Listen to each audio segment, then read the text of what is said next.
All right, let's talk about the Cleveland Browns, because they have a huge problem on their hands. They are deep in the hunt for a new head coach, which is, one of the most important jobs for any NFL team. But here's the crazy part. Their top candidates, they seem to be running for the hills.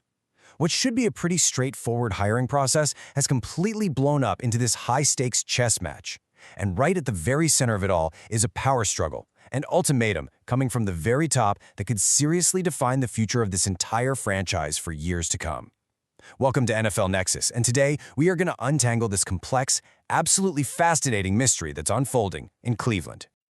Okay, let's just dive right into the central mystery here, because this is what it all boils down to. The Browns just made the pretty shocking decision to fire Kevin Stefanski. Now, this wasn't just some average coach. This is a guy who was named the NFL's Coach of the Year twice. They've got a roster with real, legitimate, game-changing talent. So on paper, this should be a dream job, right? A position that all the brightest young coaches in the league are just lining up for, fighting to get an interview. But something is very, very wrong here. The exact opposite is happening. The most sought-after candidates are formally and very publicly saying no thanks. So what is really going on behind the scenes in Cleveland that is causing this much chaos? And look, this isn't just some rumor floating around on Twitter or some quiet speculation. As you can see right here, we're seeing a clear and frankly a pretty alarming pattern.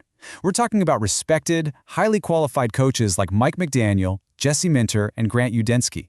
All of them have, at some point in this process, formally pulled their names out of the running. Now just think about that for a second. One coach pulling out? Okay, maybe it's a fluke.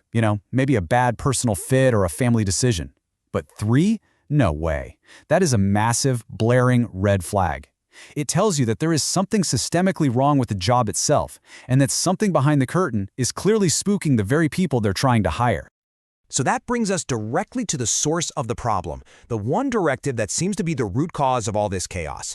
We're talking about an ultimatum, a completely non-negotiable term, and it's not coming from the general manager or the front office. No, this is coming from the owner himself, Dee Haslam, and it's a demand that completely flips the script on this whole search, turning it from a normal hiring process into this bare-knuckle battle for control before head coach even puts pen to paper on a contract.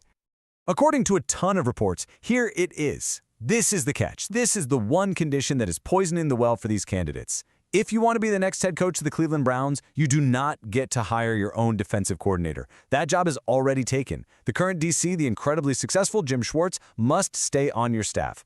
Now, for anyone who follows how the NFL works, this is a gigantic issue. A head coach's success, their entire career, is fundamentally tied to their ability to build a staff of their own guys. Coaches they trust, coaches who share their philosophy, guys they can hold accountable. And right here in Cleveland, that core power is being ripped away before they even walk in the building. So, the million-dollar question here is, why? Why on earth would Dee Haslam risk his entire multi-million-dollar coaching search for one single assistant coach? On the surface, it just seems totally backward, almost like he's sabotaging his own efforts. To really understand his thinking, to get inside the logic behind this incredibly risky move, we can't just look at Jim Schwartz as some other coordinator. We really need to take a hard look at exactly what he did in the 2025 season and appreciate just how uniquely valuable he was to this team.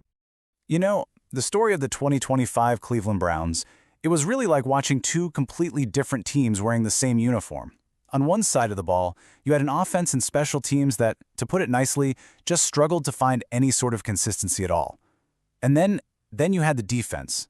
Under Jim Schwartz's leadership, that unit wasn't just a bright spot, it was a blazing, absolutely dominant force.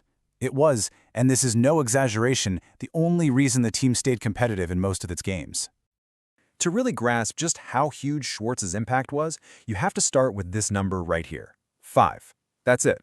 The Cleveland Browns as a team finished the entire 2025 season with only 5 total wins. It was a deeply frustrating, really disappointing year that, as we now know, ended up costing the head coach's job. The team had a hard time scoring points, they couldn't protect their quarterback, and for the most part, they were completely out of the playoff hunt. Just let that number sink in for a minute. 5 wins. Now, hold that number 5 in your head. And then look at this number. While the team was barely winning any games, the defensive unit, coached by Jim Schwartz, finished the season ranked second best in the entire National Football League, second out of 32 teams. The gap between those two numbers is it's absolutely mind-blowing. It shows a defense playing at a true championship level, week in and week out, basically carrying the weight of the entire roster on his shoulders. This wasn't just a good defense. It was a legitimate, game-changing elite unit.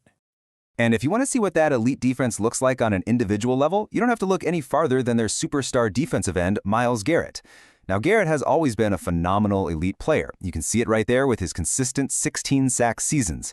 But under Schwartz's scheme in 2025, he became something else entirely. He didn't just have a career year. He shattered the NFL's single-season sack record with 23 sacks. This chart just perfectly shows a player going from a perennial All-Pro to a historical great. And that kind of jump is a direct result of the coaching and the system that Schwartz put in place. So from the owner's point of view, you can start to see why he sees this as the one golden asset he absolutely cannot afford to lose. Okay, so Jim Schwartz is a defensive wizard. We've established that. So why wouldn't a new coach want this guy on their staff? Especially, you'd think, an offensive-minded coach, right? You could just hand the keys to the defense over to a proven genius and just focus on your side of the ball. It sounds like a perfect turnkey situation. But the problem isn't about Schwartz's talent or his ability. It's about the precedent. It's about the message that Jimmy Haslam is sending with this demand before the relationship even has a chance to start. It all comes down to this one thing that every top-tier coaching candidate fears more than anything else: a meddlesome owner. High-level coaches, especially the ones who have options, they crave autonomy. They want the power to execute their own vision, to hire their own trusted lieutenants, and ultimately, they want to be held accountable for their results, not the results of some committee. So when an owner steps in on day one and dictates who a top assistant is going to be, it sends a chilling message. It says, I will interfere, and guess what? This is just the beginning. For an ambitious coach, that is the single biggest deal breaker you can imagine. The perfect case study for this entire conflict, the guy caught right in the crossfire, is the man who is reportedly the Browns' #1 target, Nate Scheelhaase. He represents that new wave of coaching talent. He's young, he's innovative, he's offensive-minded. He's exactly the type of coach that these forward-thinking teams are desperate to get their hands on, and he finds himself stuck squarely in the middle of this Cleveland mess. So to really understand the stakes here, you need to understand who Nate Scheelhaase is. He comes from the Sean McVay coaching tree, which, in today's NFL, is pretty much the gold standard for producing these brilliant, innovative offensive coaches. He's seen as a future star.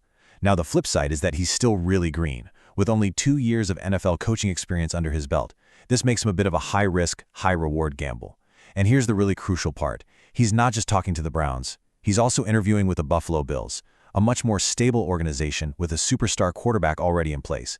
This means he has leverage, he has options, and the Browns are in very real danger of losing their top guy because of this self-imposed, completely avoidable rule. You know, for any coach considering a new job, especially a first-timer like Scheelhaase, there's this sort of mental checklist they run through. Step 1, assess the roster. Is there enough talent here to actually win games? For the Browns, with Myles Garrett and that incredible defense, the answer is a big, emphatic yes. But then you get to step 2, evaluate the ownership. Am I going to be empowered to lead, or am I going to be micromanaged every step of the way? The Schwartz mandate puts a massive question mark right there. And that flows directly into step 3, which for most coaches is a non-negotiable. Can I hire my own people? In this case, the answer from ownership is a hard no, and that is exactly where this whole process is breaking down for Cleveland. So any candidate, and especially Scheelhaase, has to weigh these two columns against each other. In the opportunity column, you've got the ultimate prize, becoming one of only 32 NFL head coaches in the world, inheriting a roster with a championship-caliber defense, and getting to install your very own offense. But then you look over at the other column, and the red flags are just impossible to ignore. You have guaranteed owner interference from day one, zero control over a critical part of your staff, and a hiring process that insiders are already calling cumbersome. So the fundamental question becomes, is the title actually worth giving up the authority? This entire complicated situation brings us back to the man at the very center of the storm, Jim Schwartz. Without even actively doing anything, he has become the single most powerful figure in this entire coaching search. He's the fulcrum that the whole decision is balancing on. His elite performance last season has accidentally created a scenario where he has become the unintentional kingmaker, holding all the power to shape the future of the Browns' leadership. Now just take a look at the dynamic this slide shows. The experience gap it's just staggering. On one side, you have Nate Scheelhaase, with just 2 years of NFL experience.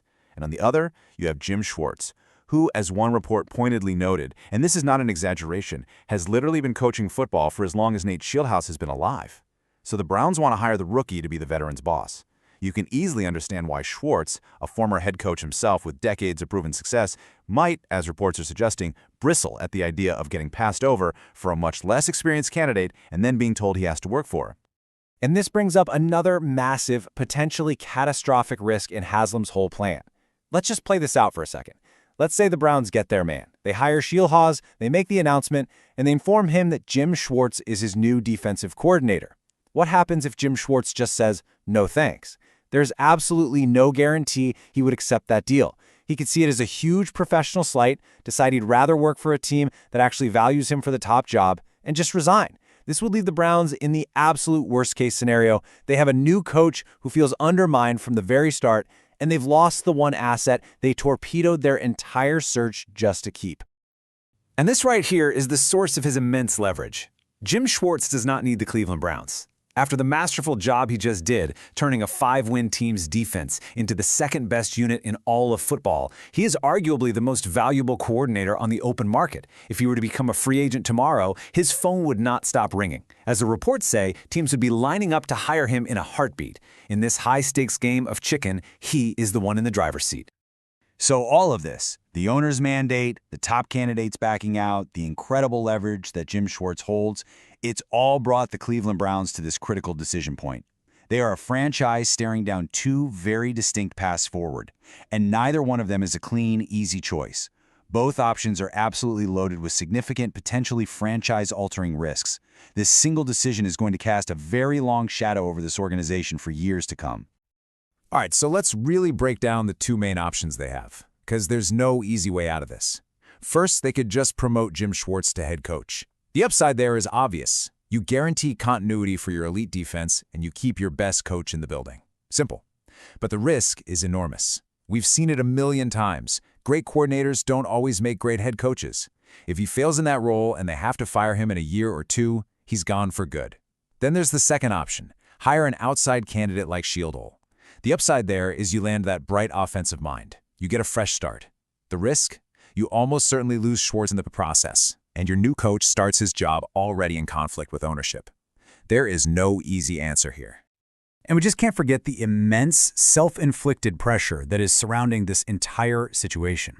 This wasn't a franchise that was forced to make a change. They made an active choice. They fired Kevin Stefanski, a coach who had delivered some of their most successful seasons in recent memory, specifically to get to this moment. They created this mess because they believed they could find an upgrade. That decision has dramatically raised the stakes. The margin for error on this next hire is basically zero. Ultimately, this entire, complicated, messy situation boils down to one single, franchise-defining question of philosophy. What is more important to building a winning organization that lasts? Is it locking in your one known elite unit at all costs, even if it means fundamentally undermining your new leader from the second he walks in the door? Or is it empowering your hand-picked head coach with the full authority to build the team and the culture in his vision, even if that means you risk losing a great assistant? That is the choice the Cleveland Browns have to make. So I gotta ask you, what do you think the Browns should do? Should they promote Schwartz to keep that defense locked down? Or should they take a chance on a new mind like Shielhaus and give him full control? I really want to know your takes, so let me know what you think down in the comments. And if you enjoyed this breakdown, please do me a favor and hit that like button and subscribe to NFL Nexus for more explainers just like this one. And hey, if you're looking for a great way to support the channel, check out our new coloring books. They're perfect for kids, grandkids, and yeah, even adults. There's a link for them down in the description below. Thanks for watching.